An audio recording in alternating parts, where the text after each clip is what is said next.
రూపాయలు ఇల్లు కిరాయి కట్టాలి, షేరింగ్లు, అది కూడా బస్ కిరాయిలు పోతాయి. అంటే పెళ్లి చేసుకుంటే కుటుంబాన్ని కూడా పోషించేటువంటి పరిస్థితి లేదు వాళ్ళ యువతకి. ఇంకంత దుర్భరమైనటువంటి జీవితాలు ఇవాళ కూడా ప్రైవేట్ సెక్టార్లో రండి. గవర్నమెంట్ ఎంప్లాయ్మెంట్ 3% కూడా లేదు. ఈ ప్రైవేట్ సెక్టార్లో ఉన్నటువంటి ఎంప్లాయ్మెంట్లో 97% ఇవాళ ఎక్కువ సంఖ్యలో శ్రమ దోపిడీకి గురవుతున్నారు. కనీసం కుటుంబాల్ని పోషించుకునేటువంటి స్థాయిలు లేరు. కనిపించిన అమ్మా నాన్నకైనా వైద్యపరమైన సమస్య వస్తే నయం చేసుకునే పరిస్థితి లేదు. కుటుంబ సభ్యులకు కూడా ఏమైనా ఆరోగ్యపరమైన సమస్య వస్తే తీర్చుకునే పరిస్థితి లేదు. పుట్టిన పిల్లలకి మంచి చదువు చదివించేటువంటి వాతావరణం లేదు. నేను ఈ సందర్భంగా ఈ మేడే సందర్భంగా ఆనాడేమో కార్మిక వర్గం పేరిట నడిచింది. కార్మికులైనా వైట్ కాలర్ ప్రైవేట్ ఎంప్లాయీస్ అయినా కూడా శ్రమదోపిడికి గురవుతున్నటువంటి ఈ రోజులలో కనీసం మినిమం వేజెస్ యాక్ట్ ఇవాళ మనీ వాల్యూ డివాల్వ్ అయ్యి ఇవాళ స్టాండ్ ఆఫ్ లివింగ్ పెరిగిన ఈ సందర్భంలో అస్తవ్యస్తమైన జీవితాలు గడుపుతున్నటువంటి వాళ్ళందరికీ కూడా ఈ సందర్భంగా మినిమం వేజెస్ యాక్ట్ అమలు చేయాలని, కనీస వేతనం చెల్లించాలని చెప్పి నేను డిమాండ్ చేస్తున్నాను. రెండవ సమస్య రైతుల సమస్య. నిన్న కాక మొన్న ఈ దేశంలోనే ప్రాజెక్టులు కట్టబడి పంట పొలాలకు నీళ్ళు అందిస్తుందని చెప్పి అందరూ మాట్లాడుతున్నారు. దాసరి గారు తన పద్యంలో రాసినట్టుగా 1 కోటి ఎకరాల మాగానని చెప్పి ఈ రాష్ట్ర ముఖ్యమంత్రి గారు కూడా చెప్పి లక్షల కోట్ల రూపాయల డబ్బు ఖర్చు పెట్టి అపర భగీరథుల్లాగా తెలంగాణ ఎండిపోయిన పంట పొలాలకు నీళ్ళు అందిస్తున్నటువంటి ముఖ్యమంత్రి చెప్పుకున్న ఈ రాష్ట్రంలో 1 కోటి ఎకరాలు దేవుడెరువు, పాత ఆయకట్టు, ఇలా ఎస్ఆర్ఎస్పీ కింద పాత ఆయకట్టు 14,40,000 ఎకరాలకు పూర్తి స్థాయిలో నీళ్ళు అందొచ్చు కాలుష్యం లింక్ అయిన తర్వాత. మహబూబ్ నగర్లో ఆనాటి ప్రభుత్వాలు మొదలుపెట్టినటువంటి కల్వకుర్తి, నెట్టెంపాడు, భీమా, కోయిల్ సాగర్ లాంటి ప్రాజెక్టుల ద్వారా కాలువలు లేకపోయినప్పటికీ కూడా చెరువులు నింపుకుంటే బాయిలల్లా బోర్లల్లో కొంత నీళ్ళు ఛార్జ్ అయితే వరుణుడు కరుణించి ప్రకృతి సహకరించి కొంత వర్షాలు పడి బోర్లల్లో బావులలో నీళ్ళు ఛార్జ్ అయ్యి పంటలు వేసుకుందామని చెప్పి రైతులు ప్రజలే పోతున్నాయి. నేను ఒకటే సూటి అడుగుతున్న ప్రభుత్వాన్ని, మీరు మాటలు మాట్లాడడం కాదు, గ్రౌండ్లో ఏం జరుగుతుందో ఒకసారి చూడమని చెప్పి నేను కోరుతున్నాను. రెండవది అతి బాధాకరమైనది ఏంటంటే ఈ సెంటర్లలో కూడా ఇప్పటికీ సరిగా మొదలు కాకపోవడం వల్ల 200, 300 తక్కువతోటి వాళ్ళు అమ్ముకుంటున్నారు. రైస్ మిల్లర్లు ప్రైవేట్లో వడ్లు కొనుక్కొని ఇవాళ దీన్నే వెబ్సైట్ పెట్టేటువంటి ఆస్కారం ఉంటుంది. కాబట్టి దీని మీద అంటే పండిందే తక్కువ, మార్కెట్కి వచ్చేది మరింత తక్కువ. దాంట్లో కూడా ఇవాళ ఐకేపీ సెంటర్లు సకాలం తెరవకపోవడం వల్ల, సకాలంలో కాంటాలు పెట్టుకోకపోవడం వల్ల రైతులు ప్రైవేట్లో అమ్ముకునేటువంటి పరిస్థితి వచ్చింది. దాని ద్వారా దాదాపు ఎకరానికి 5,000 పైచీలకు నష్టపోయేటువంటి ఆస్కారం ఉంది రైతు. ఇలా 20 క్వింటాలు కనుక వడ్లు వెళ్తే 300 కనుక నష్టపోతే 6,000 రూపాయలు పోతాయి. రైతు బంధు 5,000 ఒక చేతిలో ఇచ్చి ఇవాళ రైతు దోపిడీ గురి అయితే 5,000 నుంచి 6,000 రూపాయలు నష్టపోతున్నారు. దీని మీద ఇవాళ ఇది ప్రగతి భవన్లో కూర్చున్నకు అర్థం కాకపోవచ్చు, కానీ ఫీల్డ్ మీద రైతాంగంతో కలిసి వాస్తవాలు చూసినప్పుడు మాత్రమే కనబడతాయి. కాబట్టి దీని మీద వెంటనే ప్రభుత్వం స్పందించి రైతాంగాన్ని దోపిడీ నుంచి విముక్తి చేయాలని, దోపిడీని అరికట్టాలని చెప్పి మేము డిమాండ్ చేస్తున్నాం. మూడవది, ఇలా మొక్కజొన్నలు అయితే అసలు ఏనే లేదు. కరీంనగర్ జిల్లా, వరంగల్ జిల్లా అయితే మొక్కజొన్న మంచి బ్రహ్మాండమైన పంట పడుతుంది. ఇలా లేక ఇలా ఉల్టా దాని మీద డిపెండెంట్ ఇండస్ట్రీ కూడా కొలాప్స్ అయిపోయింది పోటీ. మూడో అంశం ఏంటంటే మిషన్ భగీరథ. ముఖ్యమంత్రి గారు అన్నారు భారతదేశంలోనే ఇంత గొప్పగా అమలు చేయబడ్డ స్కీమ్. ఇవాళ బిస్లరీ వాటర్ ఎట్లా ఉంటాయో అంత గొప్ప నీళ్ళు తాగుతున్నాయి మా పల్లెలలో, గిరిజన గూడాలలో, చెంచు పెంటలలో, లంబాడ తండాలలో చెప్తున్నారు. మళ్ళీ చాలా గ్రామాల్లో, వేలాది గ్రామాలలో మళ్ళా పాత బావిల నీళ్ళు, పాత బోర్ల నీళ్ళే తాగుతున్నారు తప్ప ఈ నీళ్లు వస్తలేవు. ఒకసారి ట్రంక్ లైన్ కనుక డిస్టర్బ్ అయితే 10 రోజులు 15 రోజులు నీళ్ళు ఆగిపోతున్నాయి. ఇవాళ మైదాన ప్రాంతాల్లో ఉన్నటువంటి పెద్ద పెద్ద గ్రామాలకు కూడా నీళ్ళు లేక ఇబ్బంది పడుతున్నారు. ఇవాళ మిషన్ భగీరథ 40,000 కోట్ల రూపాయలు పెట్టి గ్రామానికి మొత్తం భూమి చుట్టూ ఎంత ఉంటుందో గంతకంటే ఎక్కువ పైప్ లైన్ వేసామని చెప్పేటువంటి ఈ రాష్ట్రంలో ఈ ఎండాకాలంలో దాని యొక్క అసలు ఎంత నీళ్ళు అందించగలదో, దాంతో ఎంత తృప్తి పడుతుందో ఇవాళ అర్థమవుతుంది. నాకు తెలిసి 90% గ్రామాలలో పాత బావుల నీళ్ళు, పాత బోర్ల నీళ్ళు కలవకుండా ట్యాంకులలో కేవలం మిషన్ భగీరథ నీళ్లు తాగిన ఊర్లు ఏవి లేవు. పట్టణాలలో ఉండొచ్చు కానీ ఎక్కడ మాత్రం లేవు. ఇవాళ ఇది ఈ రాష్ట్రంలో చూస్తుంది. అనేక కథనాలు ఇవాళ వస్తూ ఉన్నాయి. అంటే మాటలు మాత్రం చాలా గొప్పగా ఉంటాయి, అదరగొట్టేదిగా ఉంటాయి, కానీ చేతల్లో మాత్రం లేదనడానికి మిషన్ భగీరథ ఒక సజీవ సాక్ష్యం. అట్లనే యాదగిరి టెంపుల్,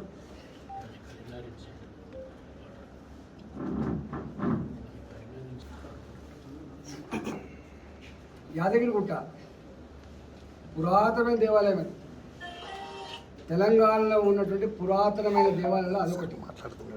అది పెద్ద దేవాలయం. హైదరాబాద్ పక్కనే ఉంటుంది కాబట్టి ప్రజలు ప్రతి హాలిడే రోజు లక్షలాదిగా వచ్చి మొక్కులు చెల్లించుకునేటువంటి ఆస్కారం ఉంటుంది. తిరుమల దేవస్థానం తలదండే పద్ధతిలో మీకు కడుతున్నామని చెప్పి సంతోషం. కానీ దాని వెనుక ఎంత విషాదం ఉందో.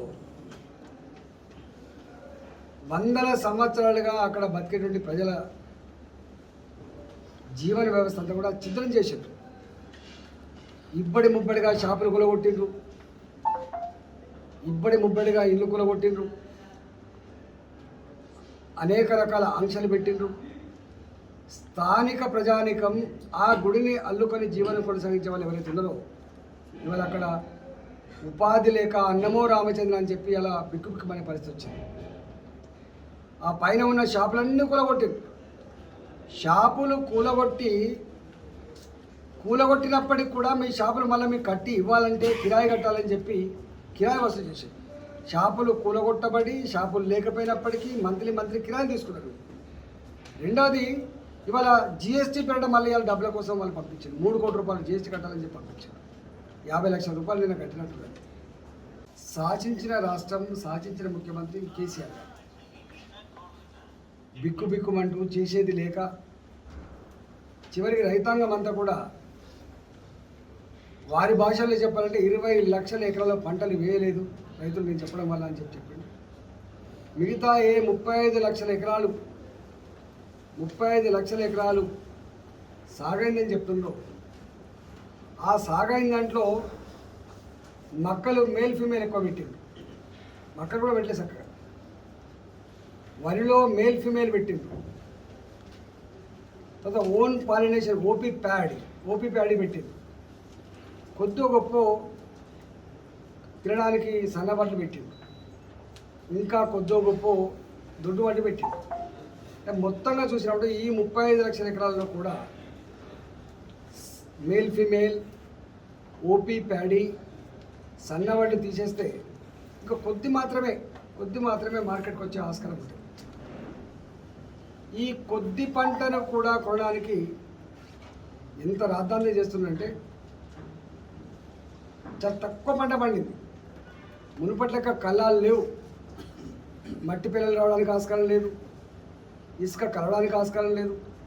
డైరెక్ట్గా పొలం నుంచి వెళ్ళి మిషన్ ద్వారా కట్ అయి డైరెక్ట్గా ఐకేపీ సెంటర్లో పోసుకొని ఐకేపీ సెంటర్లలో మంచిగా ఎండబెట్టుకొని వాళ్ళకు ఎంత మాయిచర్ కావాలో అంత మాయిచర్ వచ్చినాకనే అది కాంట పెట్టుకునే సాంప్రదాయం లేదు. ఉంటే గింటో అరకిలో కిలో తాళెళ్ళే ఆస్కారం ఉంటుంది తప్ప వేరే మార్గాలు లేవు. అది కూడా మిషన్లు ఖరాబ్ అయినవి ఉంటే. కానీ ఇవాళ 40 కిలోల బస్తా వడ్లకి 600 గ్రాములు గన్ని బ్యాగ్ వాళ్ళతో 40.6 కిలోల జోక్కోవాలి. బాజాప్తా ఐకేపీ సెంటర్లనే తాళుందని ఇట్లా అయితేనే మేము జోక్కుంటామని చెప్పి వాళ్ళని వేధిస్తే 42 కిలోలు 43 కిలోలు పెడుతున్నారు. 40 కిలోల బస్తకి 42 కిలోలు 43 కిలోలు పెడుతున్నారు. అంటే దాదాపు 40 కిలోల బస్తా మీద ఒక 2 కిలోలు 2.5 కిలోలు ఎక్కువ చెప్పుకుంటే దాదాపుగా క్వింటల్ పేరిట 5 నుంచి 6 కిలోలు ఎక్స్ట్రా పోతుంది. అంటే క్వింటల్ వెనుక ఒక రైతు లాస్ అయ్యేటువంటి నష్టం 100 రూపాయలు. ఆల్మోస్ట్ 1960 1920 రూపాయలు ఉంటే 100 రూపాయలు తక్కువతోటి ఇలా వడ్లు కొంటున్న మాట వాస్తవం. ఒకవైపు ప్రభుత్వం ఏమో 40 కిలోల 600 మాత్రమే పెట్టాలని చెప్పి వాళ్ళు హుకుం జారీ చేస్తే ఇక్కడ మాత్రం ప్రాక్టికల్గా జరిగేది 42 కిలోలు 43 కిలో. కానీ డొక్కలనే ఆటోలు అనేవి కూడా కొండ మీదకి అలౌ చేయకుండా నిషేధం పెట్టింది. మూడవది, అదే కొండ మీద కార్లు కనుక పార్కింగ్ చేయాలనుకుంటే గంట కోసం 500 రూపాయలు. గంట కనుక నువ్వు అక్కడ పార్కింగ్ చేస్తే 500 రూపాయలు పార్కింగ్ ఛార్జెస్. మళ్ళీ వెయిటింగ్ కనుక చేస్తే గంటకు ఇంకో 100 రూపాయలు చెప్పిన. అంటే ఒక 5 గంటలు కనుక ఎక్స్ట్రా ఉంటే 1000 రూపాయలు చెల్లించుకొని రావాలి. దేవుని దగ్గర వ్యాపారం చేసే సిద్ధాంతం ఎక్కడ ఉందా అండి? నాకు తెలిసి దేవుని పేరిట వ్యాపారం చేసింది ఎక్కడ లేదు ఈ ప్రపంచంలో. ఇవాళ యాదగిరి గుట్టలో మొదలుపెట్టి షాపులు లేకపోయినా కిరాయిలు వసూలు చేస్తున్నారు, ఆటోలు పోనిస్తలేరు, చివరికి ప్రెస్ వాళ్ళు కూడా పోనిస్తలేరు. మరి ప్రెస్ వాళ్ళు దొంగల వాళ్ళని లేని దాన్ని ఉన్నట్టు రాస్తారా, ఉన్నదాన్ని లేనట్టు రాస్తారా అర్థం కాదు. మొట్టమొదటిసారిగా ప్రెస్సును నిషేధించింది కూడా యాదగిరి గుట్టలో. 100 ఎకరాల భూముల్ని ఇవాళ దీని పేరిట ఈ టెంపుల్ వస్తుందని చెప్పి హైక్ చేసి ఆ స్థానికంగా ఉన్నటువంటి భూములే కాకుండా చుట్టుపక్కల గ్రామాల రైతాంగం భూములు కూడా గుంజుకొని రియల్ ఎస్టేట్ వ్యాపారులు కోట్లాది రూపాయలు పడగెత్తేటువంటి పరిస్థితికి అలా దాపరించింది యాదగిరి గుట్టలో. చివరికి ఎంత ధైర్యం అంటే ఆ పోయిన భక్తులకి టాయిలెట్ సౌకర్యాలు లేవని చెప్పి వదిలిపెడుతున్నారు, తాగే నీళ్ళ సౌకర్యం లేదని చెప్పి వదిలిపెడుతున్నారు, నిలవడానికి నీడ లేదని వదిలిపెట్టే పరిస్థితి వచ్చింది.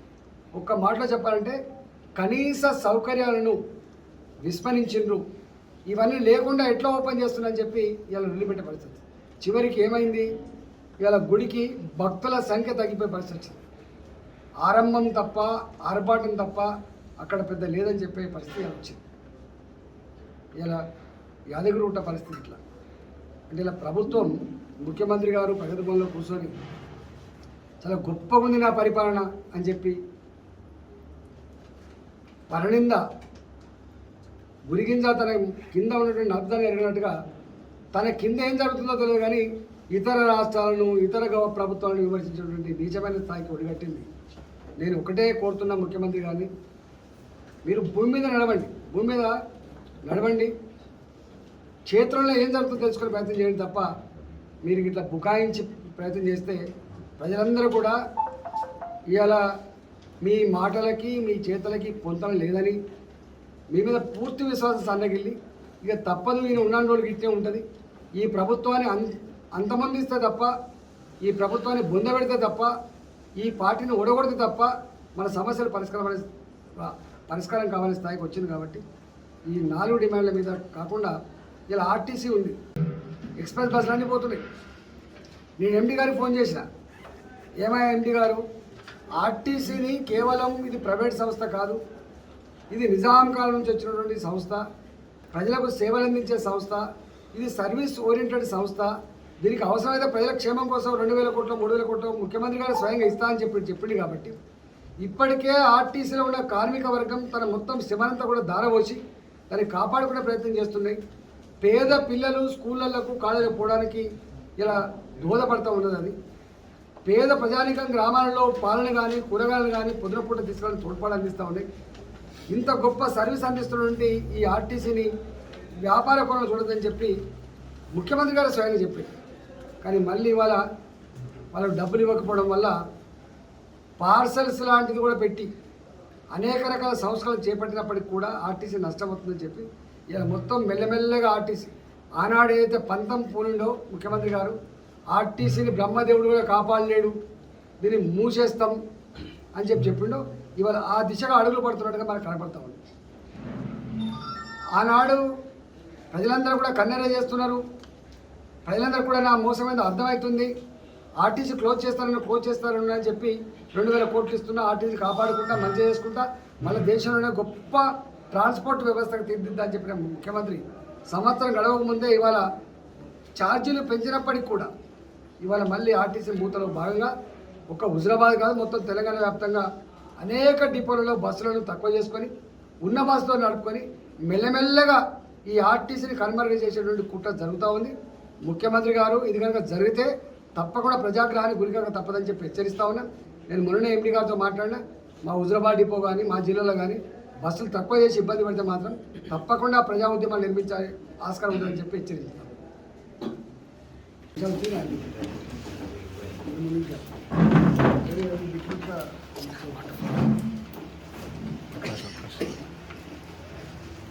అది కోడి చేసి పెట్టు కరీంనగర్లో సొంత కౌన్సిలరే నీళ్ళు లభ్యం ఎత్తుకొని పోతుంది చూసిన